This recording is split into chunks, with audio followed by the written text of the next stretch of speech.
Serious, what's the creepiest / scariest thing you've ever experienced in your life?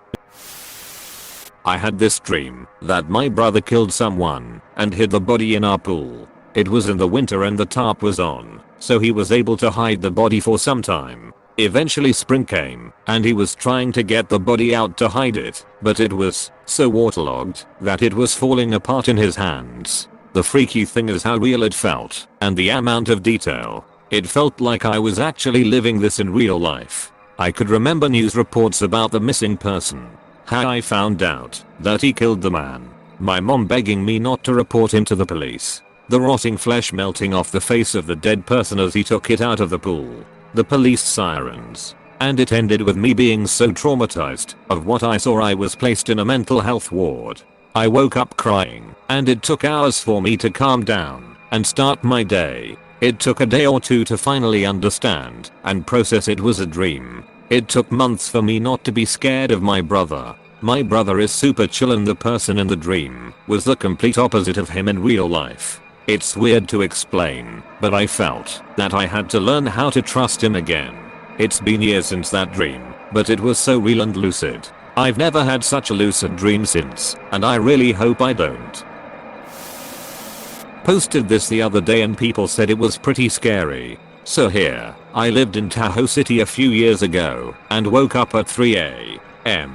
to my roommate pounding on the wall, yelling "Whoa bear, whoa bear." I came downstairs to see a giant mother bear in my living room and her 2 cubs absolutely ducking up our kitchen. We had just gone shopping, so they were straight feasting on cookies, cereal, chips. We smoked a lot of weed at the time. I grabbed a guitar stand to potentially defend myself from this massive creature that was legitimately 5 seconds away from killing me slowly. She was dangerously close to shutting the door with her ass, therefore trapping us in the house with a murder beast. Being in an enclosed room, close enough to smell and hear the breath of a protective mother bear, was terrifying. After a few minutes of pointless yelling, the mother let out a soft grunt. The 2 cubs jumped off the counter and followed her out of the house. It was the most afraid I've ever been in my life. Those assholes ate my Cocoa Pebbles. Update / add-on. Here's a picture I found of the aftermath link. com/obstwappy. Woke up in the middle of the night with an intense urge to pee. Jumped out of bed and ran to my bedroom door to find my 5-year-old daughter standing there with a blank look on what I could see of her hair-tossed face. We have a big house and the children are on the other end and have never come to our room in the night like that. It wouldn't be ordinarily creepy, but it was very much situationally creepy. She said she just woke up from having a bad dream. I've seen how this plays out in the movies, so I told her not to turn the TV on and not to go back to her room. It was a good night to let her rest between us. Edit. Lord CUHV bad spelling. When I was 14, we lived in a 2-story apartment. I lived on the top floor, and the stairs to get up are really loud. One time I heard banging coming up the stairs, so I assumed it was my dad. At the time we had no other neighbors on this floor. Just to be sure I checked through the peephole to see if I could get the door for him. Looking through I saw a man in a ski mask, looking down at the doorknob. It was summer and this happened in Texas, so this man was up to nothing good. I stumbled back from the door and grabbed my phone. I heard the door being forced open. I ran into the bathroom and locked the door with my phone and quickly dialed 911.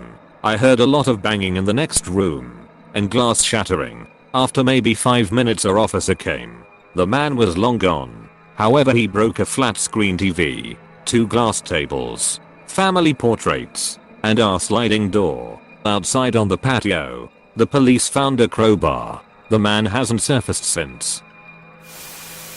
I'm late to this thread, but I'll post anyways. About 7 years ago I was living in a downtown complex in a busy city. I got home relatively late, 8 p.m. from work and was waiting for the elevator when an unfamiliar guy walked up beside me. The elevator stops. We both get on, and I use my fob to select my floor, the 24th floor. The guy doesn't select any floor and instantly my gut started screaming at me. The elevator doors close and I ask him what floor he's going to, or if he's visiting someone in the building. He tells me he's visiting someone on the 24th floor and proceeds to stare me down in an alarmingly creepy way. My instinct was to run, but since I was trapped in the elevator I had to think fast, and when the doors opened onto the 24th floor I said I forgot my mail and need to ride back down. He then tells me he'll keep me company in the elevator and rides down with me. I'm thinking in my head fuwak. I get out of the elevator and text my mom to call me, as I'm pretending to struggle with my keys to open my mailbox. Thankfully my mom calls me back.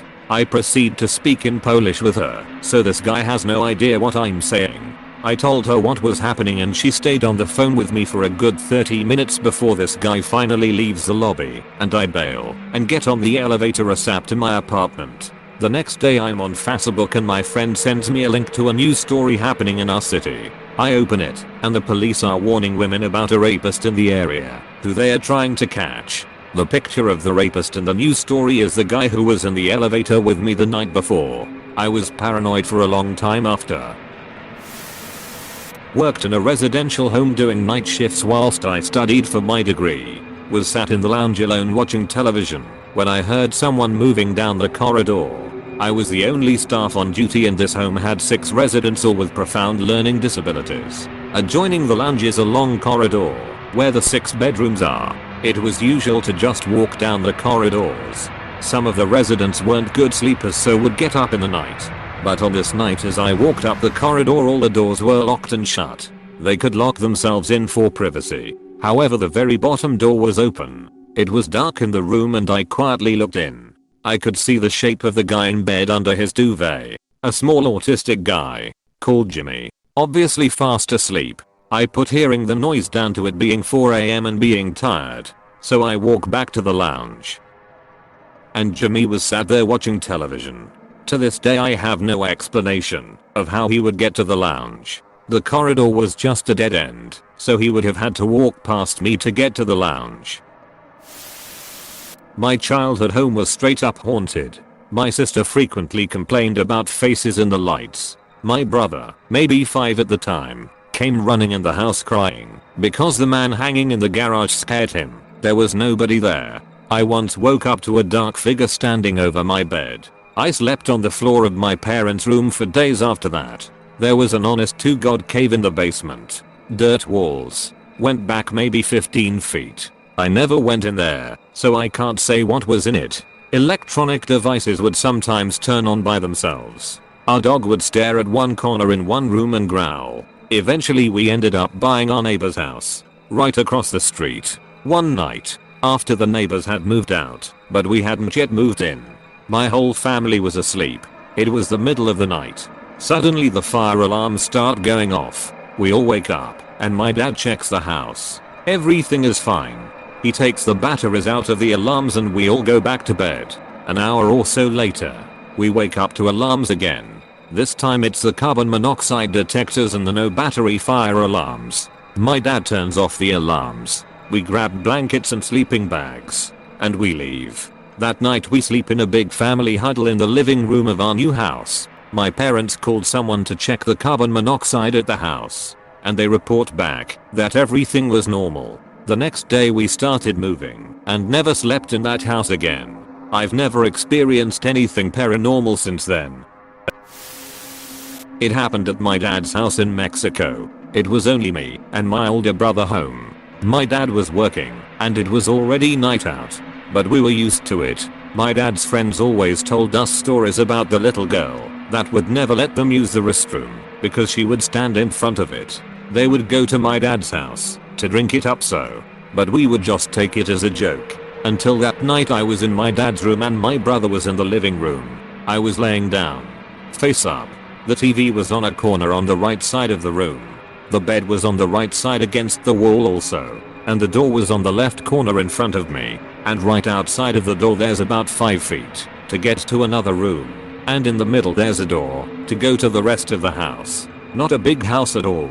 Well, in front of that doorway, if you turned right the restroom was right there as soon as you turned, and the sink was visible from the bed where I was laying, and the sink was also visible from where my brother was laying in the living room, but we couldn't see each other. Every light in the house is off. The only light is coming from both TVs. As I'm watching TV from the corner of my left eye, I see something white appear, and of course I turn to look, and I see a little girl standing in front of the sink. Well, I see a silhouette of a little girl. She was wearing a dress, and was a little bit taller than the sink she was in front of. Average sink. As I'm looking at this little spirit, I'm aware at what I'm looking at, so after about 4 seconds I decide to blink, and of course it went away, and told myself it was my mind playing tricks. Like most of us do. A few minutes later my brother comes in the room and goes, "Did you see that?" And I go, "Did I see what?" Still not being sure about what he's talking about. It crossed my mind for a second that he was talking about the little girl, but that was crazy. So I didn't even think that could be what he was talking about. So he asks again, "You didn't see that?"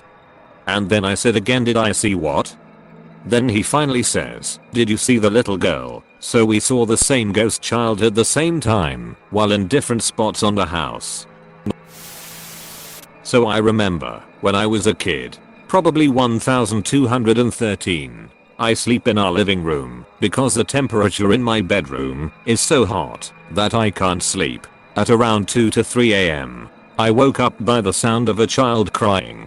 The sound looks like it was very near the window, that I can see it whenever I look. But never in 7 hell that I decide to look, because I know that there is a vacant lot outside the window. The crying continued for 2 hours, and I try to close my eyes inside my blanket. Ghosts don't come inside the blanket. Later in the morning, my mom rant about the sound of cats having sex all night long. This was over a decade ago now. I was probably 16 or 17. My mom's house is on the last street of a big neighborhood, meaning there's really no need to drive past it / be there unless you are going to one of about 20 houses at that end of the neighborhood. The houses are all fairly close to the street, and both my and my sister's bedroom windows faced out onto the front yard / street. Now that you have a general visual, I'm laying on my bed, which is up against the window, watching TV and talking to my boyfriend, at the time, on the phone, when I got a text from a number one didn't recognize. This was before smartphones, so I ignored it and finished my call. When I got off the phone, there were numerous text messages that started off benign enough, asking how I was, what I was up to, but then stuff like, "Who are you talking to? That's so important you can't text me back." "Awful long phone call there, your show is ending. What's up next?" Reference the actual show I had on here, but that detail has escaped me, and finally progressing into descriptions of what I was currently wearing. I was texting / calling then boyfriend throughout this, and he was convinced it was somebody he had pissed off getting back at him by trying to scare me. What the hell? He was older, and I thought that was cool. Sigh. The texts kept coming and got more taunting / threatening. I woke my parents up. Police were called. Phone number was just some disposable phone. But they did search the neighborhood and find multiple spots in our neighbor's yard where this person had sat out of sight looking into my window. It also appeared they had walked through our backyard and peered into downstairs windows there and on our front porch. Nothing ever came of it. Dumped then boyfriend for unrelated things a few weeks later, and nothing of the sort ever happened again. I keep my blinds closed more now though. Part of me thinks then boyfriend set the whole thing up so he could come to my rescue, as things were already rocky. He was asking me not to call the cops and to let him handle it when I woke my parents up. Sort of similar thing happened to my friend and I. It was last summer when we were hanging out in his basement. It is only one room at the bottom of a staircase, and we were the only ones down there and only his older sister upstairs. I was playing Xbox and he was just messing around with his guitar. Around 2 am we hear his older sister screaming my friend's name bolting downstairs. It was the most blood-curdling scream I've ever heard. She busts downstairs and immediately turns the light in the basement, crying out to my friend, telling us to go upstairs. To calm her down we quietly agree and we walk upstairs. At this point we are just like, "What the duck are you yelling about this time?" She then breaks down in tears staring at the door to the basement. She hands us her phone with voicemail open. The last voicemail on it was from 1:57 am and it was from an unknown number. She tells us to press play. We do, and all we can make out for the first few seconds is static. Then out of nowhere the faint noise of my friend playing guitar and the DVR coming through. It got clearer and clearer and eventually you could hear our conversation and everything perfectly before it cut out. After that we left the house and just went to my house down the street for the night. We called the police in the morning but nothing came of it. No forced entry and nothing about the phone that called her. Just thinking about it still sends shivers down my spine. Hey, thanks for watching and don't forget to subscribe.